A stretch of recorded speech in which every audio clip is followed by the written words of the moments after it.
Cuando vamos desarrollando aplicaciones, terminamos generando mucho código que es igual o es muy repetitivo, como podría ser un input, un layout, un listado de datos, etc. Para no duplicar tanto código y simplificar la lógica de nuestra aplicación, podemos ayudarnos de los componentes que Vue nos proporciona. Con ellos, podremos encapsular parte del código de nuestra aplicación y usarlo tantas veces como queramos. Quédate porque este vídeo te interesa. Mi nombre es Pablo Sirera y esto es Garage Code Builds.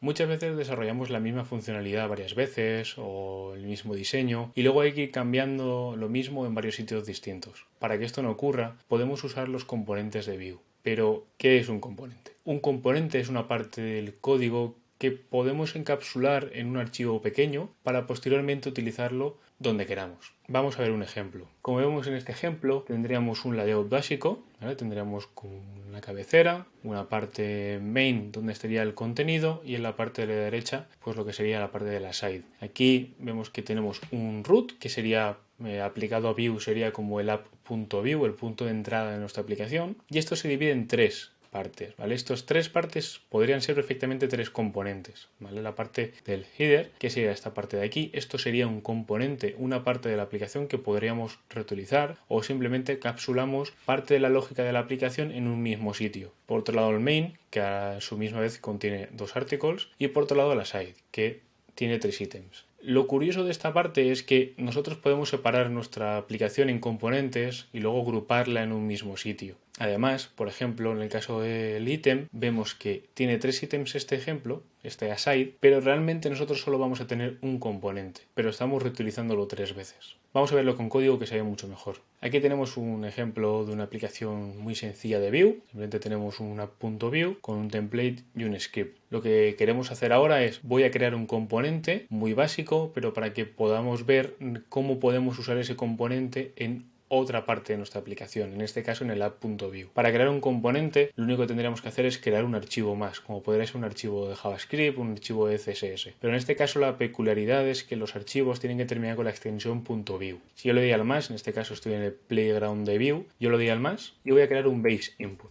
En este base input voy a poner la misma estructura que tengo en este app.vue. Es la misma estructura. Por un lado tengo un script, que en este caso está vacío, tengo un template con un input básico de HTML y por otro lado tengo el style, que simplemente le da unos estilos muy sencillos a este input. Ya tengo este base input, ¿vale? ¿Por qué base input? Porque la guía de estilos de Vue recomienda que cuando el nombre del componente coincide con una etiqueta de HTML es recomendable que le añadamos un prefijo al componente, en este caso base input. Podría llamarse de input. Sería totalmente válido. Pero ahora que tengo este base input, lo que quiero es usarlo en otro componente. En otro componente, por ejemplo, en este app.vue. ¿Cómo podríamos usarlo? Lo primero que tenemos que hacer es importarlo. En este caso yo lo he importado de donde estoy, que en este caso es _barra y el archivo. Y es importante que a la hora de importar el componente le añadamos la extensión de .vue. Ya lo tenemos importado y ahora yo quiero usarlo. Pues igual que usaría una etiqueta de HTML, nos vendríamos a nuestro template y le diríamos que nos use el base template. En este caso yo uso Pascal Case para usar nuestros componentes. Pero si yo quisiera usar base input como una etiqueta de HTML normal, también podría hacerla perfectamente. Serviría y es totalmente válido. Vale, una vez que ya tengo este componente, este input, realmente quiero darle algo más de funcionalidad, porque ahora mismo solo se puede escribir. Lo que quiero en este caso es que nuestro input, este tipo, este atributo, no sea estático, sino que sea dinámico. Es decir, que yo pueda usar este base input para un input email o para un input de texto o para un input de contraseña. ¿Vale? Este tipo debe ser dinámico. ¿Cómo podemos hacerlo dinámico? Como hay en otros vídeos del canal, los atributos dinámicos podemos usar una expresión de JavaScript. En este caso nosotros queremos aplicarle una variable a este type. Esa variable es un valor que tengo que indicarle en el padre, componente donde lo estoy usando. Vamos a verlo detenidamente. Lo que yo quiero decirle desde app.vue a nuestro base input es que su type es email. Pero ahora mismo el componente esto ahora mismo es un type text. Entonces le quiero mandar el tipo que sea dinámico, ya pues sea el type email, type password, type text. Vale, en este caso yo quiero que sea un tipo email. ¿Cómo podríamos hacer que esto sea dinámico? Es decir, que yo le paso una propiedad, en este caso es type, como podría pasar el propio name del input. Lo que quiero hacer es decirle, vale, base input recibe este type. Para eso tenemos que irnos a nuestro componente, en este caso base input, y definir lo que yo voy a recibir. En este caso voy a recibir propiedades. Para definir propiedades tenemos que usar el método defineProps. Este método es propio de Vue, no hace falta importarlo, lo tenemos global en cualquier momento de la aplicación y lo que tenemos que pasarle como parámetros, qué valores voy a recibir como componente. En este caso lo que voy a recibir es un type. Se puede definir de distintas maneras. Una de las maneras para definirlo sería un array de strings. Es decir, todos los strings que son todas las propiedades que voy a recibir, puede ser el type, el name, el ID, todas estas propiedades que yo voy a mandarle, todo eso tendríamos que meterlo dentro de este array de strings y directamente ya podríamos usarlo. Una manera de usarlo, hacemos el binding a este type y le decimos que esto ahora mismo es type. ¿Por qué se queda como repetitivo? Realmente es porque nosotros estamos aplicándole este type, que es esta propiedad que hemos definido. ¿Qué más formas hay de definir estas propiedades? Se puede definir un objeto con todas las propiedades que voy a recibir. En este caso es type y cuando es un objeto nosotros tenemos que indicarle otros valores más. Es decir, vamos a decirle que va a recibir una propiedad type y le podemos indicar qué tipo de propiedad es type. ¿Cómo le especificamos esto? Le decimos que type es un objeto, vamos a validar este tipo, esta propiedad, y le vamos a decir que su type es un string.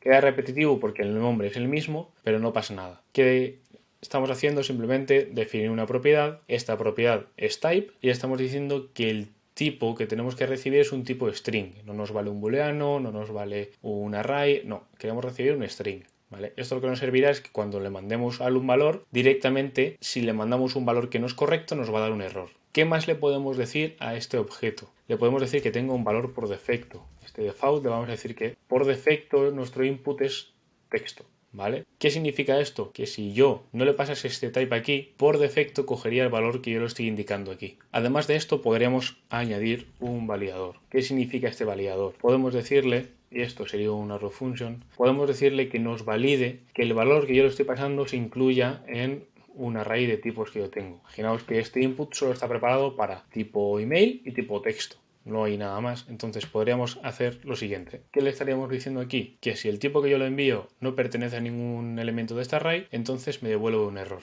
Si le ponemos un nombre que no es válido, un tipo que no es válido, directamente nos devuelve un error como veis aquí abajo. ¿Qué tipos le podemos indicar dentro de este type? Le podemos indicar que es un boolean, un array, un objeto, un number, ¿vale? Todos los tipos primitivos que existen. Una vez tengo este componente que está recibiendo propiedades, además las estoy validando, lo que quiero hacer, para eso está un input, es que conforme yo escriba, el componente de padre se entere, ¿no? Ahora mismo, conforme yo escribo, en el componente padre, en este caso el app.view, no estamos haciendo nada, no tenemos el valor, no podemos capturarlo. ¿Cómo podemos hacerlo? En este caso se pueden hacer de distintas maneras. Una de las maneras que se pueden hacer es emitir un evento y cuando este evento se ejecute, yo capturarlo y quedarme con el valor que yo lo estoy emitiendo. Vamos a verlo con código. Lo primero que quiero hacer es capturar el evento input del propio input. El evento input es cada vez que yo escribo, directamente el input nos emite un evento propio de JavaScript. Nosotros, ¿cómo lo capturamos? Con el propio @input. Este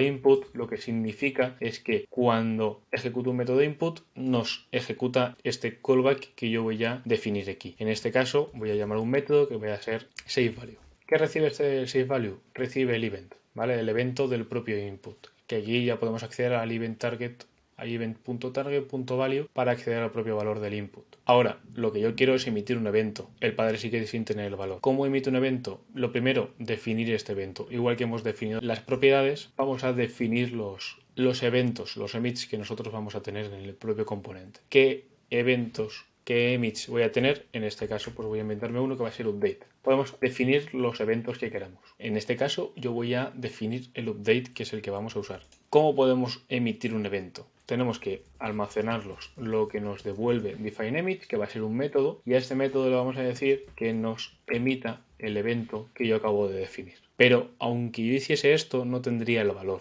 en el padre cuando capture el evento. Ahora lo vemos cómo podemos capturarlo. Aunque yo emitiese un valor, no tendría el valor todavía. Simplemente se lo añadimos como parámetro, event.target target.value. De esta manera, cuando yo escriba en el propio input, nos emitirá el evento update con el valor del propio input. ¿Cómo capturamos desde un componente que está usando el componente base input? ¿Cómo podemos capturar este evento? Pues igual que hacemos con los eventos nativos de JavaScript, lo vamos a hacer con el evento que acabo de crear. En este caso le hemos llamado update. ¿Vale? Vamos a capturar este update y cuando pase esto nos va a ejecutar un método. Este método voy a añadir una funcionalidad básica que va a ser que nos haga un alert. En este caso aquí recibimos el value y lo que voy a hacer es que cada vez que yo escriba aparezca el value en un alert. Me voy al input, voy a escribir, he escrito una S, entonces me ha salido un alert que nos dice pues simplemente el valor que yo tengo en el propio input. Si sigo escribiendo, me aparece la siguiente letra y así con todas las que yo tenga. Y de esta manera podemos tener componentes. Estos componentes realmente pueden llegar a ser muy complejos o muy básicos. Lo ideal es que cuando tengamos un componente, depende del contexto, podamos tenerlo agnóstico a cualquier funcionalidad. Es decir, que podamos mover el componente dependiendo de la página y se pueda seguir usando sin ningún problema. Así que nada, si te ha gustado el vídeo y has aprendido, déjate un like, suscríbete al canal y nos vemos en siguientes vídeos. ¡Hasta luego!